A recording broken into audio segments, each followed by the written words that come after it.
Hello বন্ধুরা, good morning. আজকে সকাল থেকেই বৃষ্টি হচ্ছে, দেখুন বৃষ্টি একদম ধরেনি, এখনও মেঘ ঘুর করে আছে। আজকে সকালে কি রান্না করছি দেখাচ্ছি। এখানে মাছ ভাজা বসিয়েছি, তেলাপিয়া মাছ। এখানে খানিকটা মাছ ভেজে রেখে দিয়েছি। এই যে সবজি কেটে রেখে দিয়েছি, ঝোল হবে তেলাপিয়া মাছের পাতলা করে। এখানে কলমি শাক ভাজা হবে, এখানে উচ্ছে ভাজা হবে, এখনও হচ্ছে।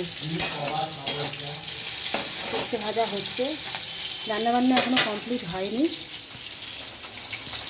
আপনাদেরকে এখনই দেখিয়ে দিলাম রান্নাবান্না করছি।